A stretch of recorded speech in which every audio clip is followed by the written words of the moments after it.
Une dizaine d'années avant l'ouverture du Musée national à Zurich, donc en 1898, on a commencé à créer une collection unique en son genre. Cette collection compte aujourd'hui plus de 870 000 objets.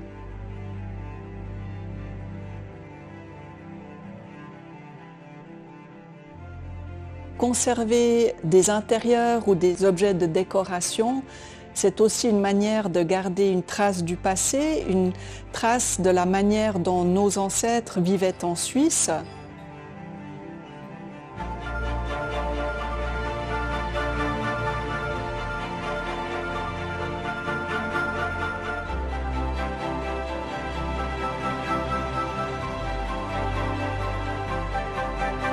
Die langfristige Aufbewahrung und Erhaltung der Interieurteile und Architekturteile ist und bleibt eine große Herausforderung für das Schweizerische Nationalmuseum. Quel témoignage du présent devons-nous conserver aujourd'hui pour les futures générations? Alors ça, c'est un des grands défis auxquels sont confrontés les conservatrices et conservateurs du Musée national suisse. Aujourd'hui, le Musée national suisse et ses 3 sites d'exposition gèrent également d'immenses dépôts contenant toutes les collections acquises depuis sa création en 1898. Mais quelle est l'histoire de ces collections et de ce musée?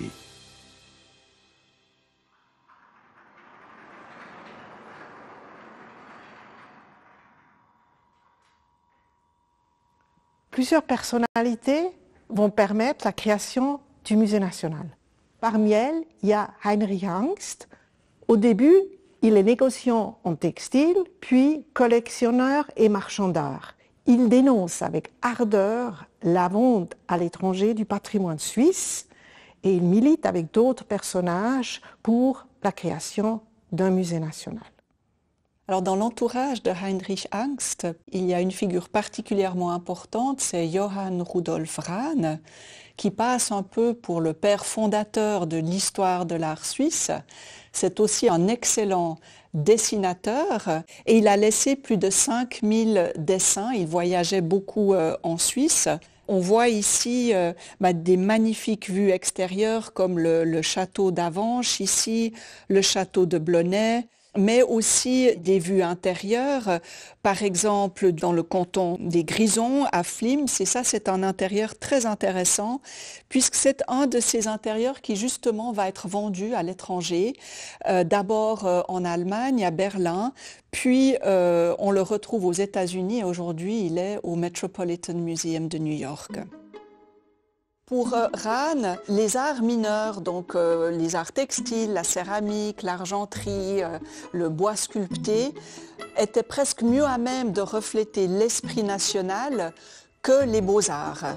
Et donc, au contact de Rahn, Angst va vraiment être encouragé à acquérir des intérieurs et aussi des éléments d'intérieur comme des plafonds, des parquets, des encadrements de portes, des cheminées, etc.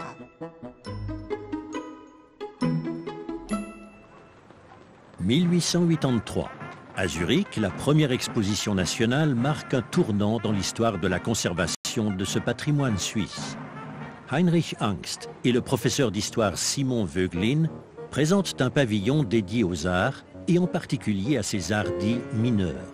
Un événement dont l'impact va être décisif. D'un côté, les politiciens suisses se sont rendus compte de ce grand patrimoine suisse qu'il fallait sauver, mais de l'autre côté, il y avait aussi les marchands d'art qui voyaient ces trésors qu'il y a en Suisse qui pouvaient être vendus à l'étranger. Donc, 3 ans après cette exposition nationale, le Conseil fédéral décide de créer un crédit d'achat pour, d'un côté, acheter ce patrimoine suisse, mais aussi rapatrier certaines œuvres déjà vendues à l'étranger.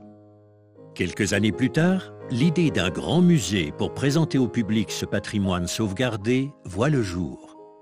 Son architecte va concevoir des espaces sur mesure pour accueillir les collections. L'architecte, Gustav Kuhl, crée un bâtiment tout à fait nouveau, un type nouveau d'architecture. Il crée différentes salles de différentes époques dans lesquelles il installe des éléments d'architecture originaux, mais aussi des répliques. Et donc c'est l'architecture et la décoration qui mettent en scène les collections exposées. Die historischen Zimmer, die gesammelt wurden von Angst, die mussten mit der Sammlung korrespondieren. Und die Sammlung, das war, sagen wir jetzt mal auf das Wohninterieurs bezogen, schon von der Spätgotik, Renaissance bis in den Barock. Wenn man vom Typ Zimmer ausgeht, dann sind es Zimmer aus dem klösterlichen Bereich. Wir haben viele Privatstuben und auch einen öffentlichen Raum, eine Ratsstube aus Mellingen. Und das meiste waren prunkvolle Zimmer, also schöne Zimmer. Natürlich auch Zimmer, die sich erhalten haben, bis zur Gründung des Landesmuseums. Après plusieurs années de chantier, le musée est enfin inauguré en 1898 à Zurich. La création du Musée national suisse n'est pas un fait unique. En effet, à la fin du 19e et au début du 20e siècle, beaucoup de musées d'histoire ont été créés. C'est l'époque de la formation de beaucoup de jeunes nations et ces nations veulent donc raconter leur histoire et la mettre en scène dans des musées d'histoire. Wofür aber Zürich über die Landesgrenzen hinaus bekannt war, das war diese Dichte an Zimmern. Also wir haben hier je nach Lesart 12 historische Zimmer eingebaut und in den Vorräumen und in den Korridoren wurde die Atmosphäre und die Stimmung noch zusätzlich überhört, indem es Decken eingebaut hat, historische Decken, Spolien, Türgewände, Portale, Fenster, Glasfenster. Also das machte wirklich dieser chronologische Ablauf von der Spätgotik bis in den Barock hinein einzigartig in Zürich. Si, à l'époque de Angst, on s'intéresse avant tout à ce passé lointain et plutôt alémanique, les collections du musée vont progressivement et largement s'enrichir d'objets provenant de toute la Suisse, d'époques et de styles différents. En 1998, le Musée national inaugure son site roman dans le château de Prangin. Une autre manière de mettre en valeur les collections du musée dans cet édifice du XVIIIe siècle. Au rez-de-chaussée, nous avons décidé de restituer le décor comme il aurait pu se trouver à l'époque de Louis-François Giguère, baron de Prangin, qui a vécu ici entre 1771 et 1786. La chance que nous avions, c'est d'avoir les salles avec leurs boiseries d'origine, le sol de marbre, les plafonds, la distribution. Et là-dedans, nous sommes venus mettre des objets, des œuvres d'art.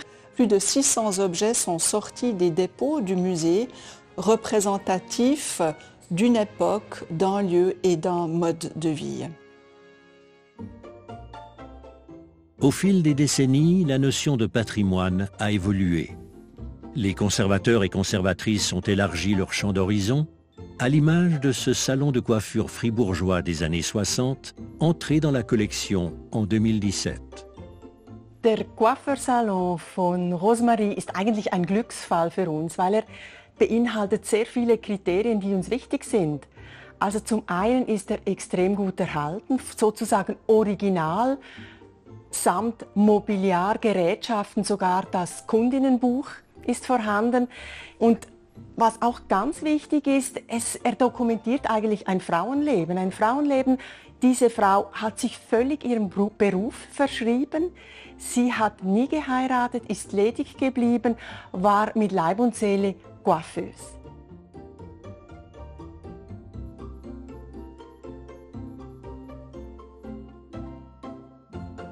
Mit den Inneneinrichtungen, die heute in die Sammlung aufgenommen werden, kommen natürlich auch modernere Materialien in die Sammlung. Hier sind wir konfrontiert mit modernen Materialien, Kunststoffen, Bakelit, aber auch Gummielementen. Und das stellt uns für die langfristige Erhaltung und Konservierung natürlich vor neue Problemstellungen. Diese gehen wir an, indem wir sehr enge Zusammenarbeit mit den Fachhochschulen haben und damit auch neue Methoden entwickeln können. Unter dem Dach des Sammlungszentrums sind die Fachbereiche Objektzentrum, Konservierung, Restaurierung und Konservierungsforschung vereinigt. Damit kann das Sammlungszentrum die verschiedenen Fachbereiche sehr gut vernetzen und für die Konservierung und langfristige Erhaltung die Fachpersonen auch speziell einsetzen. Somit ist garantiert, dass wir von der Besichtigung über den Transport, über die Registrierung und die Dokumentation bis zur langfristigen Einlagerung in Depot über die nötigen Spezialisierungen verfügen und damit auch sicherstellen können, dass unsere Sammlungen langfristig erhalten bleiben. Le Musée national conserve la culture matérielle de la Suisse. Aujourd'hui, on ne s'occupe pas seulement de faire entrer dans les collections des objets du passé lointain, mais aussi du présent. Ainsi, pour témoigner de la crise du Covid, on a par exemple fait entrer dans les collections un ensemble de vaccinations contre le Covid et des seringues, ou encore pour témoigner de la grève des femmes en 2019, on a ce drapeau qui était utilisé pendant les manifestations, ou tout récemment, on a pris dans les collections des exemplaires de la signalétique mise en place pour l'accueil des réfugiés ukrainiens. Aujourd'hui encore, le Musée national suisse continue, mais de manière très sélective, d'acquérir des intérieurs ou des ensembles mobiliers. Ces dernières années, il a mené une politique d'acquisition très active pour faire entrer dans les collections des intérieurs de Suisse romande. C'est ainsi que nous avons pu acheter les magnifiques décors du théâtre d'Hauteville ou le bureau d'Alphonse Laverrière. Et parfois, nous avons la chance de recevoir des dons somptueux comme ce salon de papier peint avec son incroyable décor aux Métamorphoses de vide. Möbel sind Teil unseres Lebens. Sie zeigen unseren sozialen, unseren wirtschaftlich-gesellschaftlichen Kontext auf, aber auch unsere persönlichen Vorlieben. Sie stehen dafür, wo wir aufgewachsen sind oder wo die Möbel gekauft wurden und auch aus der Zeit. Und spannend ist natürlich immer in der Kontinuität, was hat sich verändert, was ist neu geworden, was nimmt man heute beispielsweise auf in Möbeln, ist das Thema Recycling, wird das umgesetzt oder Nachhaltigkeit? Also wir verstehen Möbel so als eigentlich Spiegel der menschlichen Wohlkultur. Restituer ces décors, les mettre en valeur, les mettre en scène, c'est un moyen génial pour les visiteurs de comprendre une période, de comprendre les aspirations des personnes qui vivaient là, quels étaient leurs goûts, leurs préoccupations, leurs priorités, leurs besoins et peut-être même leurs rêves.